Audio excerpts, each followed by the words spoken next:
ओ रे सैया ओ माही। जय माता दी, Radhe Radhe. Welcome back my channel, welcome back my new blog. आज का जो अभी ब्लॉग है ये है वैष्णो दरबार का। जो जब हम वैष्णो दरबार गए थे, मैंने वहाँ के part by part vlog upload किए थे। एक व्लॉग में मैंने बताया था जब हम ऊपर से नीचे की तरफ चढ़ाई करके वापस आ रहे थे कि मैं जो बीच का जो पार्ट मैंने नहीं बनाया था कि इस पार्ट का मैं जो कुछ भी हुआ मैं बाद में आप लोगों को शेयर करूंगी।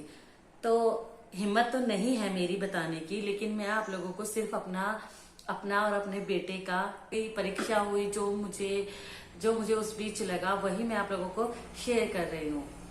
हम लोग वैष्णो दरबार गए थे। 18 अप्रैल को हम लोग वैष्णो दरबार गए थे। मैं, कृष्णा, इंजीनियर साहब और ध्रुव, हम लोग चार लोग गए थे घर से। और बाद में हमारे ग्रुप वाले भी हमें मिले थे, वो भी आप लोगों को मैंने अच्छे से ब्लॉग में दिखाया, कौन कौन कहाँ से किस तरह से था वो सब मैंने आप लोगों को दिखाया। हमारे साथ ऐसा क्या हुआ, सारी यात्रा हमारी बहुत अच्छी थी, बहुत अच्छी हमारी पूरी यात्रा रही। हमने चढ़ाई की वो बहुत अच्छे से चढ़ाई की हमने। आना जाना रुकना सब कुछ बहुत बेस्ट था। चढ़ाई करने के बाद में हमने दर्शन भी बहुत अच्छे से किए। तो अब बारी आ जाती है वापसी की, और मेरे लल्ला को पूरे रास्ते अंजू ने संभाला, पूरे रास्ते अंजू ने संभाल कर रखा, क्योंकि मैं कभी ट्रॉली भी ले रही थी, कभी मैं कृष्णा को ले रही थी, कभी ट्रॉली ले रही थी, कभी बैग। तो इसी तरह से हम चलते रहे। कभी मैंने ध्रुव को पकड़ा, कभी ज्यादातर पूरे रास्ते अंजू ने पकड़ा। तो मुझे ऐसा लगा, मतलब मैं अपने दिल की बात बताती हूँ आप सबको, मुझे ऐसा लगा कि ध्रुव को उस बीच ये लगा कि मम्मी जो है मुझे नहीं ले रही है और मम्मा मुझसे प्यार नहीं करती है, तो मम्मा की शायद एक परीक्षा बनती है, मम्मा की एक परीक्षा ली जाए। क्योंकि मुझे ऐसा लगा, मुझे आभास पहले से हो रहा था जब हम चढ़ाई करके, मतलब चढ़ाई उतर रहे थे, मतलब ऊपर से नीचे की तरफ आ रहे थे भैरव बाबा के दर्शन करके, तो मुझे ऐसा आभास हुआ, दिल से मुझे आभास हुआ कि मुझे ध्रुव ऐसा बोल रहा है कि मम्मा आप चेंज हो रहे हो, लेकिन मैं नहीं चेंज हो रही थी। एक माँ नहीं चेंज हो सकती है। तो मुझे ऐसा लगा कि ध्रुव ने सोचा क्यों ना मैं मम्मी की परीक्षा ले लूं। ध्रुव ने सोचा मैं मम्मी की परीक्षा ले लेता हूँ। और परीक्षा इतनी भयंकर, इतनी इतनी बड़ी परीक्षा मेरी ली ध्रुव ने, मैंने कभी भी नहीं सोचा था। पर मुझे आभास हो गया था कि अब कुछ ऐसा होने वाला है जो मैंने कभी सोचा भी नहीं था। आप लोग भी नहीं सोच पाओगे कि हुआ क्या। उसके बाद जैसे हम चढ़ाई उतर के अर्धकुंवारी पहुंचे, अर्धकुंवारी तक सब कुछ अच्छा। लल्ला हम लोगों के साथ था, बहुत अच्छे से था, हम लोग अच्छे से नीचे उतर रहे थे, जयकारे लगाते हुए जा रहे थे। लेकिन जैसे ही अर्धकुंवारी से थोड़ा नीचे की तरफ आए, जहां से कटरा 2-2.5 किलोमीटर रह जाता है, बाल गंगा से ऊपर, जहां बाण गंगा है, बाल गंगा है, उससे ऊपर की तरफ हम लोग रुके कुछ टाइम के लिए। तब अंजू के पास लल्ला था, मेरे पास ट्रॉली थी, और सभी के पास में मतलब कुछ ना कुछ था। कोई लोग आगे जा रहे थे, कोई पीछे जा रहे थे। तो वहां पर हमने थोड़ी देर रेस्ट किया, बाल गंगा से ऊपर की तरफ थोड़ी देर रेस्ट किया हम लोगों ने। तो ध्रुव को भी वहां पानी वानी पिलाया और बैठा दिया हमने। किसी दुकान पर हम लोग रुके थे, हम लोग किसी दुकान पर रुके थे। फिर मुझे लगा कि लल्ला जो है ध्रुव बाबू है जो अंजू ने ले लिया है, और अंजू को लगा कि ध्रुव बाबू जो था वो मैंने ले लिया। और ध्रुव बाबू की जो थी वो परीक्षा लेने की बारी चल गई थी। इसने क्या किया, ध्रुव ने खुद को ऐसा लगा कि जैसे गायब कर लिया हो, मतलब खुद को इसने गायब कर लिया हो, वहां दिखाई नहीं दिया बिल्कुल भी। जहां हम लोग बैठे थे हमें लगा, मुझे लगा कि अंजू लेकर चले गए, अंजू को लगा पूजा ने ले लिया है, लेकिन ध्रुव वहां से गायब, ऐसा मुझे लगा कि वहां है ही नहीं। हम वहां से निकल लिए और ध्रुव हमारे साथ नहीं था। मुझे लगा अंजू के पास दिख भी रहा था कि जैसे अंजू ले रही है, अंजू को लगा मैं ले रही हूँ, और हम लोग चलते गए। हम वापस भी बालगंगा से काफी नीचे आ गए। वहां से हमने ट्रॉली ली थी, जहां से हमने ट्रॉली ली थी वहां हमने ट्रॉली भी जमा कर दी, अच्छे से ट्रॉली जमा कर दी। तो अब बारी आ जाती है बिल्कुल नीचे समतल एरिया पे आने की।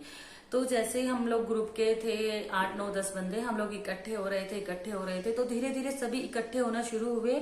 तो मैंने बोला कि ध्रुव कहाँ है, अंजू ने बोला ध्रुव कहाँ है, सबने बोला कि ध्रुव कहाँ है। ध्रुव तो था ही नहीं वहां पे। ध्रुव ने तो खुद को ही गायब कर लिया। जैसे हम लोग रुक से गए, सारे जितने भी लोग थे हम लोग रुक गए बिल्कुल। हम इतने इतने ज्यादा डर गए सबके सब की अब क्या होगा। और मैं बस यही सोच रही थी कि ऐसा क्यों, माता रानी मेरे साथ ऐसा क्यों किया। तूने मुझे 2 दिए और मुझसे मेरी किसी गलती के कारण एक मुझसे दूर कर दिया। क्योंकि आप लोग भी समझ सकते हो, इतनी भीड़ होती है वहां पर, इतनी भीड़ होती है वहां पर, लोग भी अच्छे से जानते हो वहां पर कितनी भीड़ होती है।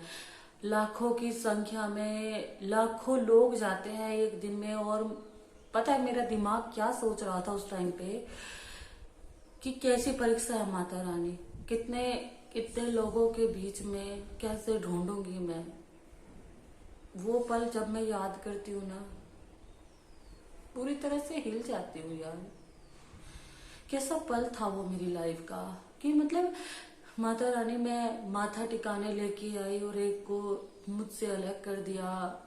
क्या, कहाँ से ढूंढूं, कहाँ छूट गया ये भी नहीं पता।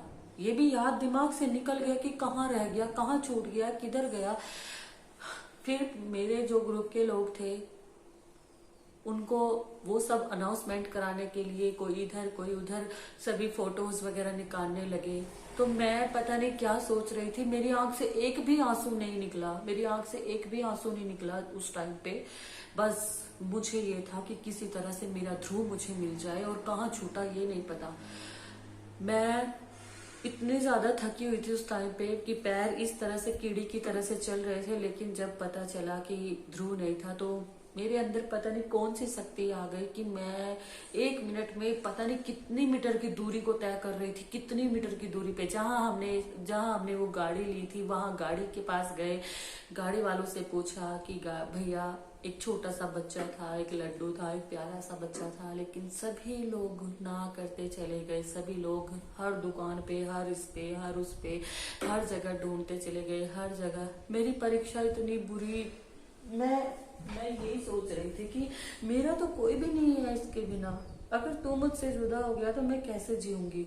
मुझे उस टाइम पे कुछ भी नजर नहीं आ रहा था कि मैं कहाँ जाऊं, किस तरह से ढूंढूं। बस तभी 15 से 20 मिनट हुई थी, तभी मैं ऐसे बहुत तेजी से, मतलब उस टाइम मैं टूट गई। मेरा फोन भी बंद हो गया, मेरा फोन बिल्कुल बंद हो गया। उस टाइम पे मैं ये सोच रही थी कि मैं कहाँ से ढूंढूं। तभी एक फैमिली सामने से आती है, बहुत मतलब ऐसे थे कोई 8-10 बंदे। अगर वो लोग मुझे देख रहे होंगे तो पक्का से मुझे पहचान लेंगे। तो मैंने देखा वो एक टोकरी बास्केट जिसमें मैं लल्ला को रखती हूँ, वो मैंने देखी।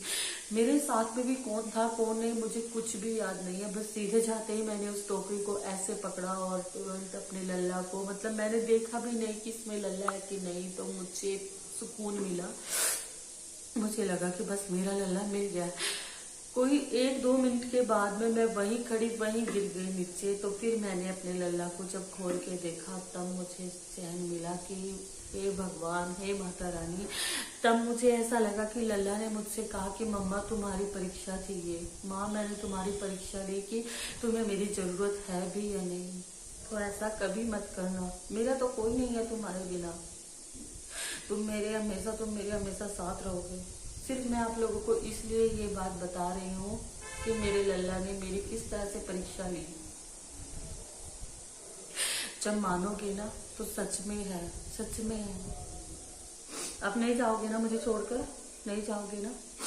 उस बीच मैंने अपने ग्रुप का हर एक मेंबर देखा, हर एक मेंबर रो रहा था, हर एक मेंबर की आंख में आंसू थे। जो जहां था, जिस तरह से था, सबको ये न्यूज मिलती गई। तो तब जाकर सबने इसको देखा, सबके हाथों में सबसे पहले फिर यही था।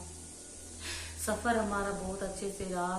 तब फिर हम होटल पे वापस आए, तब मैंने ऑडियो में बताया था हमारी सबकी हालत इतनी बुरी थी, बहुत बुरी थी उस टाइम पे। सबकी हालत, सभी बहुत बुरी तरह से टूट गए थे। फिर रात हो गई, बहुत टाइम के बाद हम वापस पहुंचे जम्मू। लल्ला अब कभी मत जाना छोड़कर। तो आप लोग भी अगर वैष्णो दरबार जाओ या कहीं भी किसी यात्रा पे जाओ, कहीं भी जाओ, तो सबसे पहले बस ऐसे ऐसी गलती मत करना। गलती कहूँ कि परीक्षा कहूँ, क्या कहूँ, मुझे कुछ भी नहीं पता है। मुझे इतना पता है कि मेरा लल्ला बस मुझे मिल गया, बस मैं इसी में माता रानी का शुक्रगुजार करके आई हूँ। माता रानी, अगर ये चला जाता तो पता नहीं मेरा क्या होता।